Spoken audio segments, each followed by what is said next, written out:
우리말로 직역하자면 마을 잘 죽이기 운동을 하고 있습니다. 점점 인구가 줄어드는 거를 우아하게 가자. 인구를 유치하는 거는 의미가 없더라. 제 생각에는 가장 현명한 대처 방식이라고 생각을 하거든요.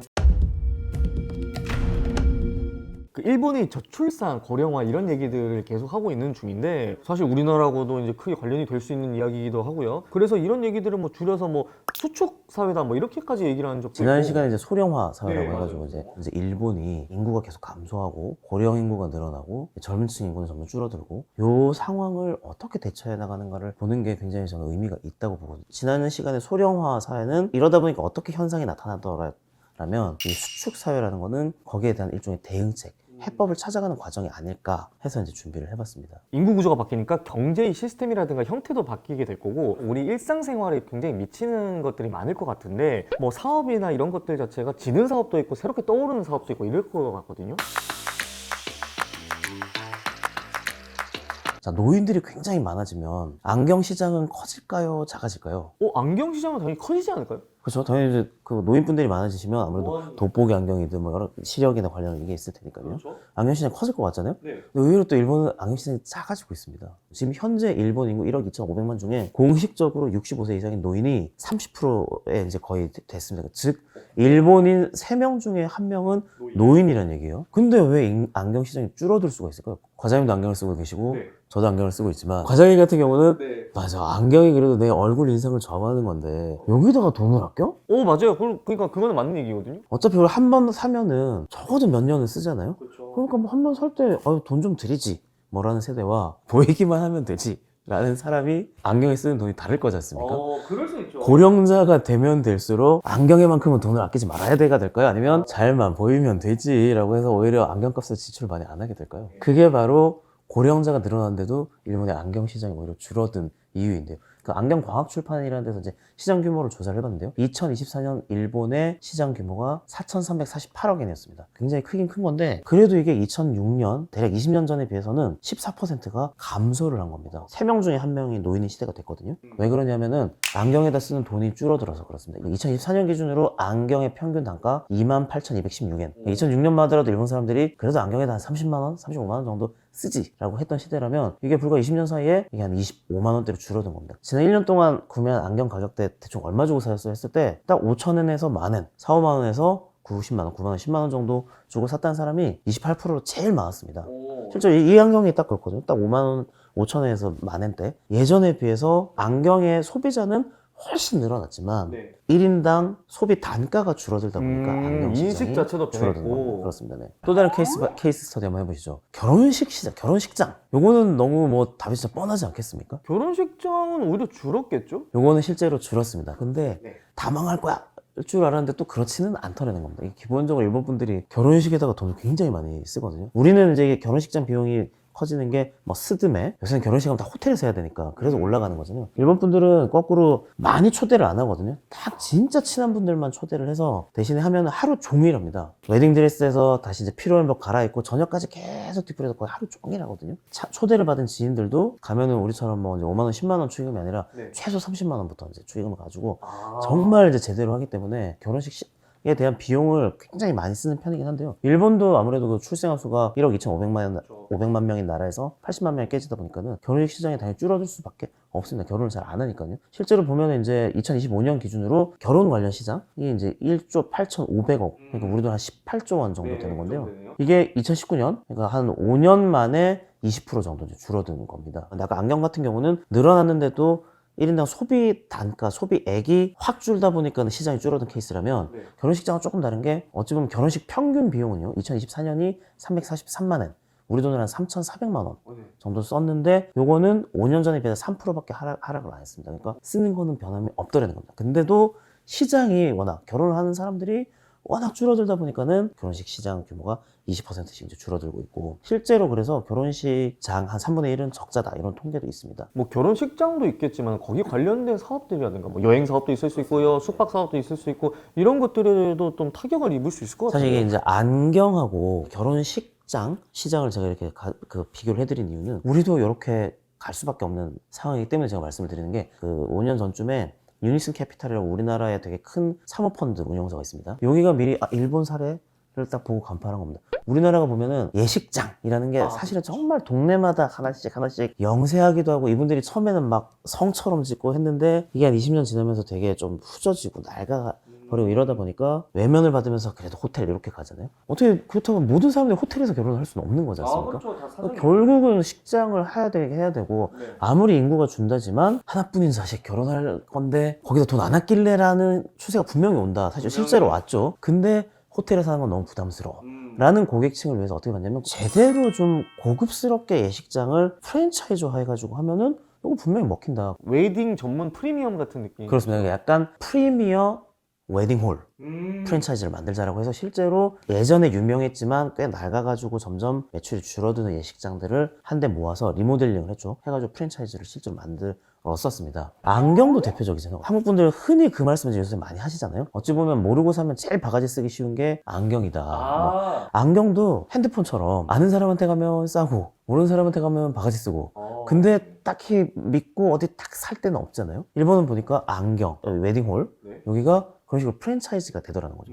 똑같이 일본도 예전에는 동네마다 안경점 다 막 지방마다 흩어져 있고, 외식장도 뭐 그냥 동네 하나씩 건물 하나 가진 분들이 하던 사업에서 프랜차이즈화가 돼가지고 있는 겁니다. 시장이 줄어들고 있으니까는 답은 뭐밖에 없을까요? 뭐 결국은 사업 재편이죠. 일본은 지금 우리보다 이제 2단계 이제 앞에 있는 거죠. 우리는 아직도 소위 말하는 일본처럼 프랜차이즈화, 브랜드화가 아직은 되기 전이니까 이게 이제 브랜드화가 갈 테고요. 일본이 브랜드화를 겪었다가 거기서 이제 이 시장이 줄어드니까 한 걸음 더 나간 게 사업 재편. 우리도 그래서 아마 이 단계는 이제 가겠죠. 그 차원에서 제가 한번 살펴봤는데요. 지난달에 있었는데요. 4등하고 5등, 인터메스틱이라는 회사랑 비저너리 홀딩스라는 회사가 합병을 하면서 3등을 제끼고 이제 3위로 올라간, 그런 식으로 자기들끼리 시장이 줄어들다 보니까 이제 몸집을 불려가지고 적어도 빅5 안에 들어가지 못하면 살아남지 못하는. 웨딩 시장은 또 쭉 보시면은 한 10대 브랜드가 이렇게 쭉 이렇게 돼 있더라고요. 근데 이번에 5등 회사랑 6등 회사가 두 개가 서로 합쳐가지고 단숨에 2등으로, 한쪽은 지방의 식장들을 주로 많이 가지고 있는 브랜드고, 또 한쪽은 도쿄 도심이랑 수도권 지역에 많은 회사들이었습니다. 그러니까 둘이서 합치니까는 딱 맞는 거죠.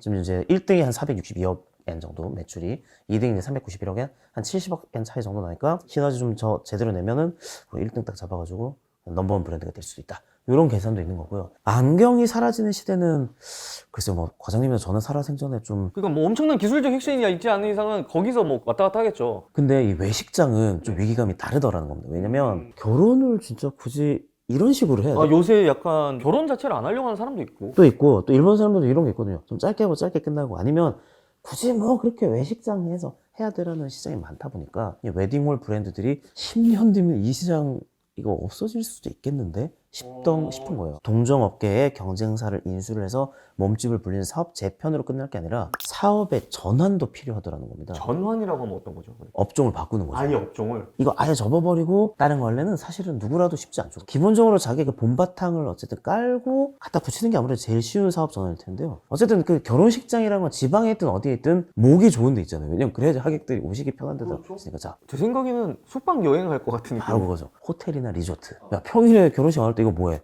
근데 건물도 꽤 그럴싸하고 고급스럽고 입지도 좋고 하니까, 컨퍼런스 해버리면 되겠네. 예, 컨퍼런스 하거나 공유 오피스 대여 사업을 하거나 그런 식으로 전환을 하더라는 겁니다. 국가적으로는 그러면 이 수축 사회에 대비를 하지 않으면 어떻게 될까요? 일본은 이제 이거 연구가 굉장히 많이 돼 있다 보니까 요 숫자들이 이제 이게 나오기 시작합니다. 제일 크게 이제 처음에 아마 우리가 피부로 와닿게 될 거는 인력난일 겁니다. 사실 중소기업 경영하시는 분들, 지방에서 사업하시는 분들만 해도 사람 못 구해가지고 뭐 지금 뭐 난리 났어, 회사 문 닫게 생겼어, 이거 굉장히 많거든요. 그래서 인력난이 우리 사회 인프라를 이렇게 이제 흔들기 시작하는 거거든요. 니혼게이지 신문하고 일본 종합연구소가 이렇게 쭉 해가지고 인력난으로 하면 그럼 진짜 구체적으로 얼마나 어떤 상황이 나갈까 했더니 1년에 16조 엔, 한 160조 원 정도 손해를 보더라. 일본의 연간 GDP가 600조 엔 정도 되거든요. 16조 엔이면 그 1년에 GDP 한 2% 3%가 2, 3%가 그냥 팍팍팍팍 날아가는 거죠. 2019년만 하더라도 16조 엔이 아니라 4조 엔 정도였었습니다. 근데 이게 불과 5년 만에 16조 엔. 저건 왜 16조 엔일까요? 그죠? 쭉 봤더니 13조 엔 정도가 특히나 호텔, 간병 같은 서비스업. 일본 3대 폭포가 있는 데로 굉장히 유명한 관광지가 있는데 거기에 이제 키누가와 파크 호텔이라는 데를 사례를 딱 봤더니 여기가 객실이 130개인데 코로나 이전에 이게 130개를 풀로 돌렸거든요. 직원들이 있어서. 네. 근데 지금은 가동률이 50%밖에 안 됩니다. 아, 절반 정도. 손님이 없어서? 아닙니다. 요새 일본의 해외 관광객들 지금 3천만 명 넘게 오거든요. 우리나라도 많이 가죠. 매년 사상 최대로 기록을 하고 있고 네네. 손님이 없어서 130개나 되는 객실 중에 절반밖에 못 돌리는 게 아니라 일할 사람이 없죠. 종업원이 없어서 사람이 없어서 못 가더라. 일본은 실제로 인력난 도산이라고 하거든요. 뭐냐면 인력난 도산. 우리 흑자도 보고 있고 사업도 되는데 일할 사람이 없어서 공장 문을 닫는 겁니다. 요게 매년 지금 사상 최대치를 기록을 하고 있습니다. 아, 그러니까 일거리가 없어서 도산을 하는 게 아니라 인력난 도산 예비군. 현재는 어떻게 꾸역꾸역 유지를 하고 있는데 아시잖아요. 요새 중소기업 분들 거기 일하시는 분들 보면 평균 연령 막 70세 이런 데들 많잖아요. 이런 분들 돌아가시고 나면 거기서 일하겠다는 젊은 사람들은 없으니까 그렇죠. 망하겠죠. 54만 개 기업을 조사를 했는데 그중에 2.5% 2만 개 정도. 2만, 예. 우리 안 그래도 조만간 사람 없어서 망할 생. 우리 올해 100조엔 투자하기로 했어. 자, 돈도 있고 다 준비됐어. 투자 계획도 세웠고 했는데 하려다 보니까 사람이 없어가지고 돌아가지 투자를 못하는 겁니다. 남아버리는 잉여 자금이 되고. 그래서 그게 2024년만 하더라도 사람이 없어서 투자를 못한 게 1조 9천억에. 일본도 우리랑 똑같아요. 그 주 52시간처럼 일하는 시간에 대한 제한을 둬가지고 일하는 방식 개혁을 추진을 하고 있으면서 점점 일하는 시간을 줄이는 추세인데 네. 그 다카이치 사나에 이제 일본 최초의 여성 총리가 이제 들어왔지 않습니까? 다카이치 총리가 취임사로 하타라이테 5번 반복했더라고요. 일하고 또 일하겠습니다. 네. 실제로 그래서 취임하고 난 다음에 뭐 새벽 2시부터 보좌관들 소집해가지고 회의하고 3시간밖에 안 자고 막 이래가지고 일본에서 사실 되게 비판 여론이 높았었습니다. 근데 어쨌든 나라 그래도 경쟁력을 유지를 하려면 요만큼 적어도 100시간 정도는 일을 공장을 돌려야지 이게 유지가 되는 거잖아요. 그렇죠. 예전에는 8시간씩 뭐 50명이 해가지고 100시간을 돌렸다 치면 사람이 지금 30명밖에 없어요. 방법은 뭐가 있겠습니까? 갈아 넣어야 된다는 얘기가. 그렇죠. 일하는 시간을 늘리는 수밖에 없는 거죠. 그래서 상당한 반발을 무릅쓰고라도 어쨌든 일부 업종에 대해서는 일하는 시간을 좀 늘려서 인력 부족에 대비를 하자. 또 하나 또 이제 보면 더 큰 것도 있습니다. 우리나라도 필수 인력이라고 그러나요? 에센셜 워커라고 하는데 예를 들어가지고 아까 운전기사 아니면 이제 간병인들 이제 이런 분들이 지금 일본은 어디까지 와 있냐면 각 업종별로 몇만 명씩 부족할 거다. 이렇게 부족할 경우에 이게 손실이 얼마까지 발생할 것인가까지 이제 드디어 통계로 뽑아낸 게 에센셜 워커, 간병인, 버스 운전기사, 택시 운전기사가 부족할 때 GDP에 이제 미치는 손실이 76조 엔이더라. 사실 수축 사회로면 이런 분들 많으세요. 한국 분들 중에 또 야 역시 일본 자식들 저 인구 줄고 나라가 이렇게 못 살아가니까 점점 쪼그라드는구나 이렇게 보신 분들 많은데 자기 얼굴에 침 뱉긴 게 우리가 지금 저렇게 가고 있잖아요. 더 빠른 속도로 지금 일본하고 비슷하게 가고 있거든요. 우리가 2045년이면 이제 일본을 따라잡고 우리가 일본보다 더 고령화 사회가 되거든요. 수축 사회란 건 사실 야 일본이 쪼그라들고 있구나가 아니라 일본이 오히려 그렇게 사회가 줄어드는 상황에서도 최선의 방책으로 찾은 게 대표적인 게 이런 거거든요. 어떤 거냐면 히타시의 그 한 지역을 이제 가서 취재를 한 적이 있는데 이쪽은 뭐냐면 우리말로 직역을 하자면 마을 잘 죽이기 운동을 하고 있습니다. 인구를 유치하는 거는 의미가 없더라. 아무리 보조금 주고 뭘 하고 인구를 해봐야 결국 옆마을 인구 잠깐 뺏어오는 건데 우리끼리 쟁탈전밖에 안 돼서 결국은 소멸해 가더라. 차라리 점점 인구가 줄어드는 거를 우아하게 가자. 우리가 이제 인구 늘리겠다고 보조금 주는 그 돈 가지고 차라리 돌아가신 분들이 많아질 거잖아요. 장례식장, 화장장을 저 어디 끝까지 가야 돼. 몇 시간을 가야 돼. 그런 대신 차라리 우리 마을에다가 장례식장 하나 더 만들고 슈퍼 같은 데들이 상권이 안 나니까 가려고 할 거잖아요. 그렇죠. 그 보조금 차라리 슈퍼마켓에서 줘가지고 마을에 있게 해가지고 우리가 좀 더 편안하게 우아하게 사라지도록 하자라는 운동이 요새 일본 지자체에서 받아들이는 데들이 나오고 있습니다. 제 생각에는 가장 현명한 대처 방식이라고 생각을 하거든요. 그 인구가 줄어들면 제일 힘들어지는 게 결국은 병원 없어지고 슈퍼 없어지고 그리고 저 대중교통 버스 노선 없어지거든요. 병원 가려면 몇 시간, 아들이 직접 또 차 가지고 와서 몇 시간 가야 돼. 장 한 번 보려면 자식들이 와가지고 1시간 또 가야 돼. 젊은 사람 유치하느라고 돈 쓰느니 그 돈 가지고 차라리 슈퍼 저기 그만둔다는 슈퍼에다 보조금 줘가지고 슈퍼 운영하게 합시다. 버스 노선 운영하게 해가지고 합시다라는 게 가거든요. 수축 사회가 우리한테 던지는 메시지는 뭐냐면요. 전체 사회 기존에 우리가 만들어놨던 인프라를 그대로 계속 끌고 갈 거야 라고 하면서 거기다가 지금 계속 예산을 쏟아붓고 있는데 그게 아니라 일본처럼 이제 전부 다를 운영하는 거는 무리야. 안 되는 부분들은 서서히 끊어내고 거점 여기다가 그쪽만큼은 대신에 완벽하게 마을 잘 죽이기 운동이라는 게 그런 겁니다. 순식간에 사라져버리게 하지 말고 서서히 우아하고 힘들지 않게 우리가 이제 사라지지 않는, 진짜 일본이 우리한테 던져주는 굉장히 제가 볼 땐 좋은 메시지라고 생각합니다. 실제로 그래서 일본에 보면은요, 노후 이주라는 게 되게 활발해져요. 시골에 살다가 75세 이상 후기 고령자라고 합니다. 이런 분들 이사 하실 것 같으세요? 안 하실 것 같으세요? 보통 안 하시겠죠. 나 평생 여기서 살았는데 딴 데 가서 어떻게 살아? 라는 분들이 대부분인데, 의외로 아예 다른 동네로 다른 지자체로 그 이주한 인구가 10년 만에 30% 늘었더라. 이분들이 어디로 가나를 다 따져봤더니요, 1번 삿포로, 2번 사이타마, 3번 후쿠오카, 4번 요코하마. 큰 도시들이네. 네, 큰 도시들로. 보통 젊은 사람들이 도시를 가는 건 흔하지만 75세 이상나 되신 분들이 도시로 가신다? 근데 사실은 좀 우리 통념하고 좀 다른 부분이잖아요. 삿포로 살던 자식들이 홋카이도는 특히나 더 크니까 2시간 가서 모시고 또 와서 병원 갔다 슈퍼 갔다 이걸 하다 아이고 그냥 오셔서 사세요 한 게 삿포로 같은 경우가 제일 많아요. 홋카이도 같은 경우.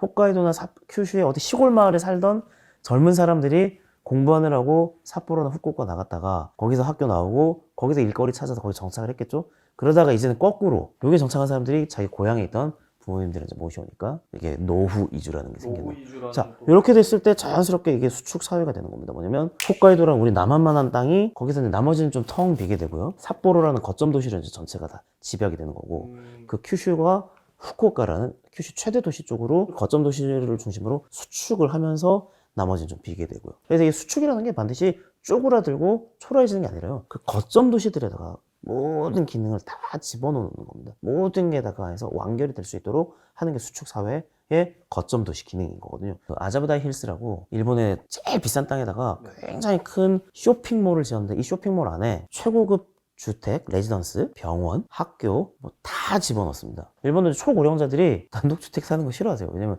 집 관리하기도 힘들어. 어디 뭐 가려면 버스 타고 몇 분이야. 근데 그 안에 계시는 한은 병원부터 공원, 뭐 운동장 다 가실 수 있는 거예요. 거점 도시들을 살려가지고 하는, 그게 수축사회, 일본이 우리 사회에 던져주는 메시지가 아닐까 싶습니다. 오늘은 제가 설명드린 대로 저출산 고령화가 닥쳤을 때 산업이 아니라 업종별로도 이렇게 어떤 식으로 변화가 충격이 오더라, 어떻게 극복해 나가면서 그 수축사회에 대비하더라 라는 모습을 보시면 우리가 이제 앞으로 나갈 길에 있어가지고 굉장히 좋은 교훈 아니면 어떤 그런 배움이 있지 않을까 싶습니다. 딱 일본이 던져주는 메시지가 우리나라도 겪게 될 것들이 사회를 어떻게 재설계할 것인가라는 무거운 메시지를 좀 던지고 있다. 저는 오늘 그렇게 받아들였고, 우리 사회가 갈 길이기도 하고, 또 우리 인사이트 하우스에서 이제 저희가 또 그 보여드리는 게 사업에 있어서도 산업에 있어서도 이런 식으로 이제 대비를 해 두셔야 되는 게 아닌가라고 이제 생각을 합니다.